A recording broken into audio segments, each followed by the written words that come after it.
You are now into your latest venture, Micromed. Not much of a background in medical technology wise. How do you become so good at leading these companies? Well, I think that a lot of it is hard work, never giving up. And for me, really the key has been to ask myself every day, is there one more thing that I can do? Is there one more thing that I can do that will help move this company forward? And it's that one more thing that you do that may be the one thing that opens up an opportunity that leads to the success of the company. So certainly having medical device experience and expertise is a great part of it, and I rely on some people who have some tremendous expertise. The device itself was invented by NASA and by Dr. Michael DeBakey, the famous heart surgeon. But the matter of getting the product to the market and succeeding in growing the business really comes down to the very simple thing of just trying to find if there's one more thing that I can do today that will make the difference to the success of this company in the long run. And if you keep piling up those one more things, suddenly it turns into a success every time. It's a true lesson from you in leadership because sometimes entrepreneurs think that they could be good managers. I think that's where they make the mistake. That you should be managers, you should be leaders, to inspire, empower people to do things good for you. I think that is a unique skill set that you possess, Bill. And the other thing I wanted to spend a little bit of time on is your humility. When I talked to you earlier, I think it's a sign of great people. When I look around successful entrepreneurs, they're always very humble. And you said that you never think of being in command of a situation.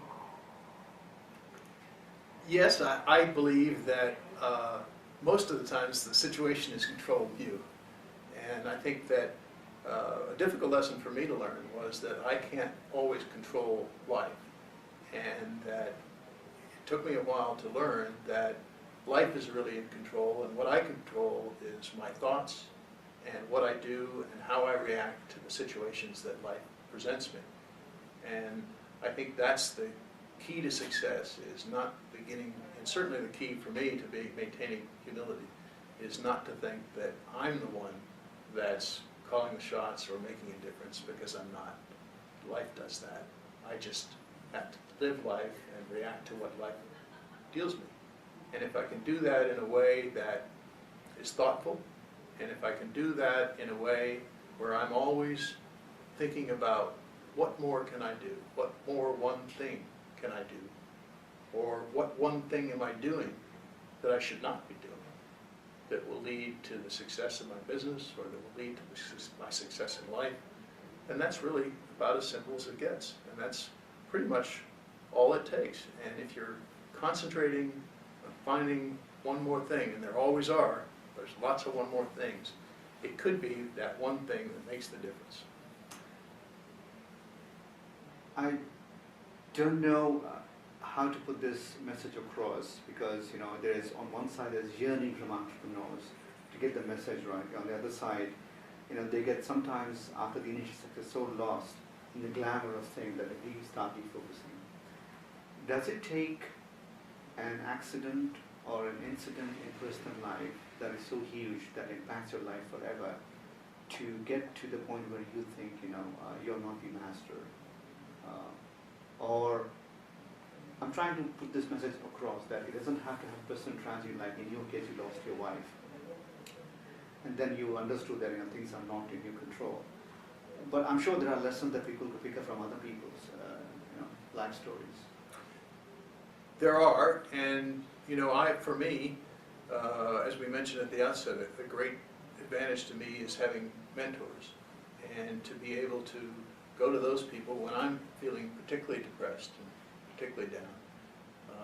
I remember the experience in college when I learned that I'd gotten to where I dreamed of being, and yet I didn't have a high school transcript, so I was going to lose that opportunity. That was pretty demoralizing, pretty depressing.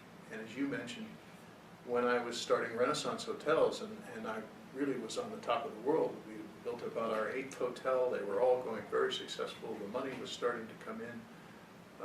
One night my wife developed cancer, and literally overnight, and I woke up at 4 in the morning, she had a splitting headache, took her to the hospital, the doctors did a CAT scan and came back and said, you know, your wife's brain is full of tumors, she has 6 months left to live.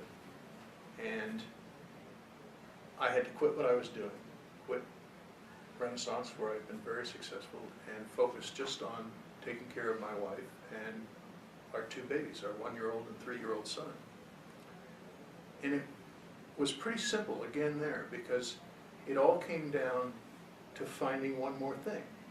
And in that case, she was sick, we needed to try and find a cure, and it was just a matter of working every day and trying to figure out one more thing could I do to help this woman.